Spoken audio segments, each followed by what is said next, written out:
mag-asawa, Sen, congresswoman, kiss po kayo kung pwede. Ayan. Ayan. Yan. Yan. Dahil Hello at welcome back sa aking channel. Ang Dear Heart concert ni na Sharon Cuneta at Gabby Concepcion ay isang matagumpay na kaganapan. Sa mga social media platforms, maraming fans ang nagbahagi ng video ng kanilang pagtatanghal kung saan sila ay kumanta ng isang Tagalog song. Pagkatapos ng kanilang magandang performance, nagkaroon pa sila ng nakakakilig na eksena. Nagbiruan sila at nagpalitan ng halik pero si Gabby Concepcion ay nilagay ang kamay sa kanyang bibig para hindi sila mag-kiss sa lips na nagdulot ito ng tuwa at kilig sa mga manonood.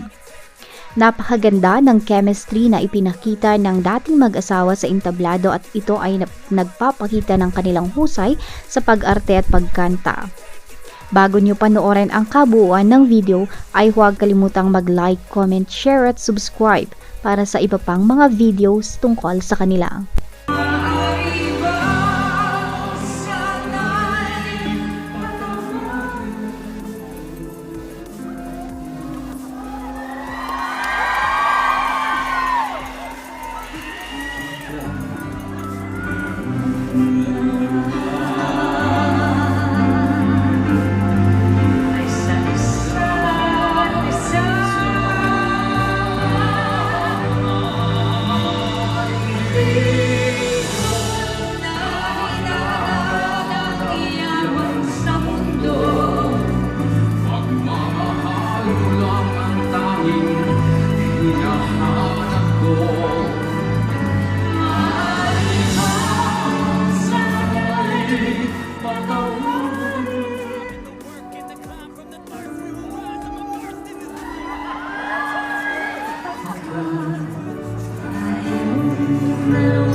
Maraming salamat mga ka-Dear Heart.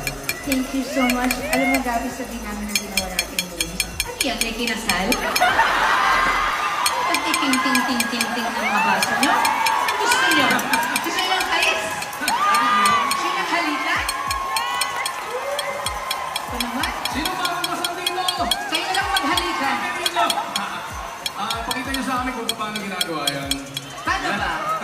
Okay. Sino bang bagong kasal? O mga mag-asawa, Sen, congresswoman, kiss po kayo kung pwede. Ayan. Ayan. Yan. Yan. Dahil Tamis. tamis ng kamay ko. Tamis. Okay.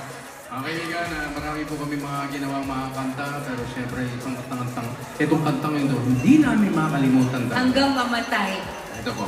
Ito po ang nag-umpisa ng lahat. Ayan ang dahilan kung bakit tayo merong isang Casey. Oo nga. Alam mo yung totoo? Ang galing naman, ito ay isang kakaibang pagkakataon para sa kanilang mga tagahanga na masilayan ang kanilang reunion sa isang espesyal na gabi. Saksi ang lahat sa pagiging buhay muli ng kanilang love team at ito ay isang pangyayari na hindi malilimutan ng mga Sharonian fans. Ang Dear Heart concert ay tunay na nagdulot ng saya at pag-ibig sa mga puso ng mga tagahanga. Hanggang dyan na lamang po ang ating video ngayon at kung nagustuhan nyo ang video na ito ay huwag kalimutang mag-like, comment, share at subscribe para sa iba pang mga kaganapan ng inyong mga paboritong celebrity dito sa Pilipinas. Hanggang sa susunod na video.